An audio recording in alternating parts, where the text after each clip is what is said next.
La acción colectiva en ausencia de Estado. Uno de los principales reproches que se le puede realizar al anarquismo es el problema de la acción colectiva, sobre todo cuando ésta se refiere a la defensa. La construcción de faros, carreteras, calles y vías de comunicación no es un argumento muy usado por los críticos del anarcocapitalismo, debido a la existencia de numerosos y abundantes ejemplos históricos del suministro de todos y cada uno de estos bienes en el pasado. La simple lectura de novelas del siglo XIX, como las de la genial Elizabeth Gaskell, nos muestra cómo los protagonistas construyen carreteras de la misma forma que se invertía en una renta perpetua. El capital era invertido en una construcción de esas infraestructuras y los peajes se usaban para pagar los intereses. Coase documentó la construcción de faros privados y David Beito la de todo tipo de instituciones de caridad, incluidos hospitales, hospicios y manicomios, a partir de fundaciones y aportaciones benéficas. El debate en todos estos casos sería sobre la idoneidad de la prestación privada, pero no de su imposibilidad. El argumento de imposibilidad parece reservarse para el caso de la defensa colectiva.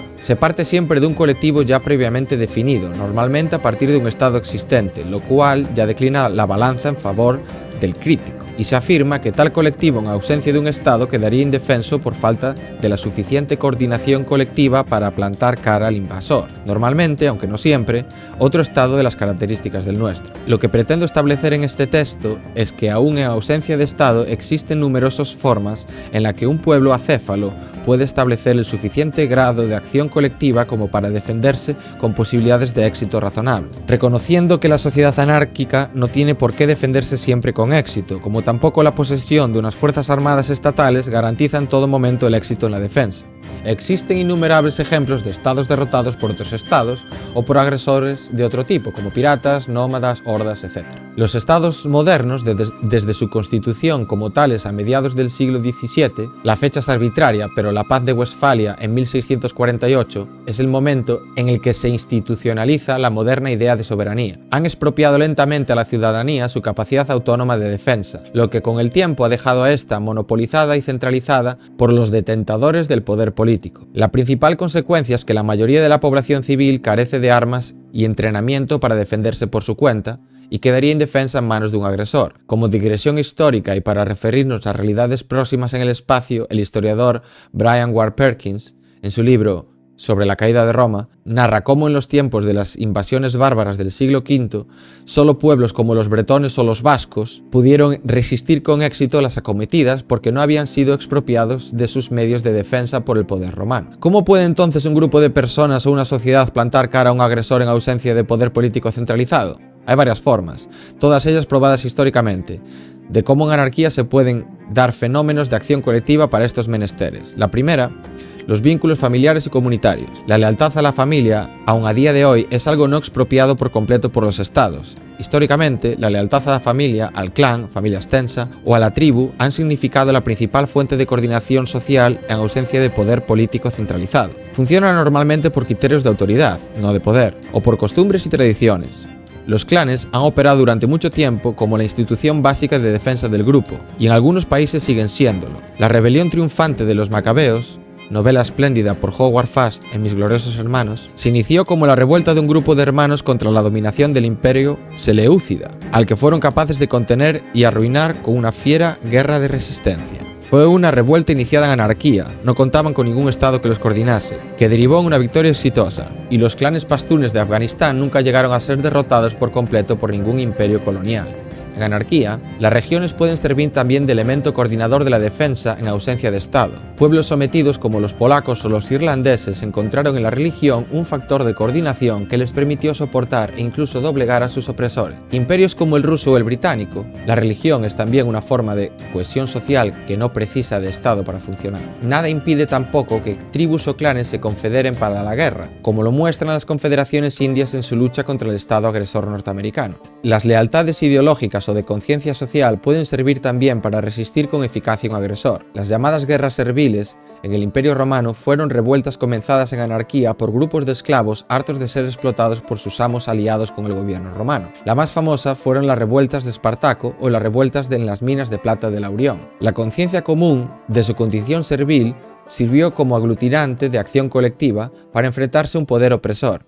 En el caso de Espartaco, el Estado tuvo que recurrir a un ejército privado para sofocar la revuelta. Lo mismo acontece con resistencias de corte ideológico establecidas en torno a organizaciones ideológicas como partidos o sindicatos extraestatales. Compartir determinados valores políticos puede servir para unir a personas y coordinarlas. Puede darse con cualquier tipo de ideología, comunista o conservadora, y en varios casos han tenido éxito. Un buen ejemplo podría ser el de las milicias que consiguieron la independencia de Estados Unidos. La lucha comenzó como revuelta fiscal y tras un desempeño exitoso consiguió derrotar al Imperio inglés. Si se observa su génesis, se puede contrastar que la victoria se debió al arrojo de un grupo de hombres que, aun careciendo de una estructura estatal, supo coordinarse y enfrentarse satisfactoriamente a un enemigo organizado de forma estatal. Lealtades étnicas, nacionales o culturales han servido también para organizarse contra el invasor.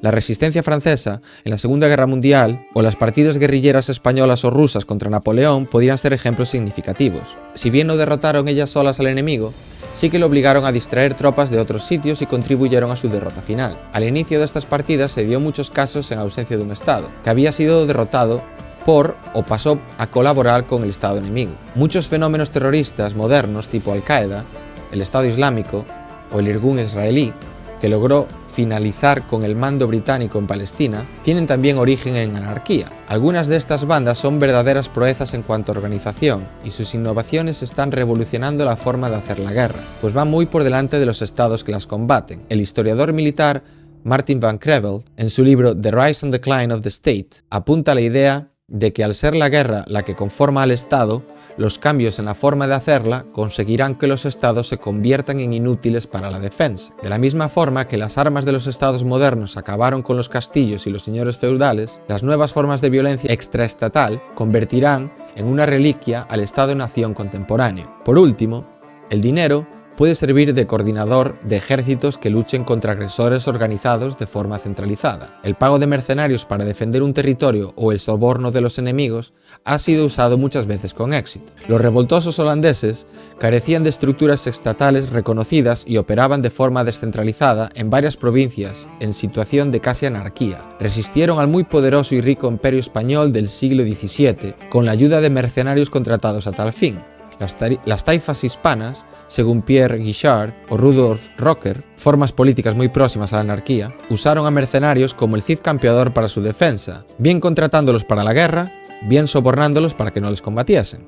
Ya que nos hemos puesto literarios en este texto, recomiendo la excelente novela de Franz Bierreferida sobre la época de las taifas, El puente de Alcántara, para ilustrarnos. El dinero es una excelente fuente de coordinación, como se ve en el caso de las empresas capitalistas, que son anarquías coordinadas por dinero y por la posibilidad de expulsión del que no coopere, y que para fines productivos son muy superiores a la coordinación por la fuerza estatal. También, por tanto, el dinero puede ser de mucha utilidad para coordinar la defensa de un territorio y un grupo de personas. El temor a la pérdida de riquezas era el principal incentivo que tenían los comerciantes de las ciudades de la Hansa para acudir en socorro de las ciudades hermanas, lo que realizó varias veces con éxito. Se podrá objetar razonablemente a esta enumeración que muchas de estas organizaciones de defensa anárquica derivaron después en estados o que contaron con la colaboración de estados en su desempeño. Es cierto en bastantes casos, pero muchos vieron la oportunidad de usar la violencia como negocio y la aprovecharon. También es normal que cualquier grupo de personas en situación de conflicto recurra a cualquier medio a su alcance para derrotar al enemigo, pero no es menos cierto que muchos de ellos no tuvieron tal ayuda. En sus inicios, todas estas organizaciones nacieron en anarquía como un grupo de personas que veía la necesidad,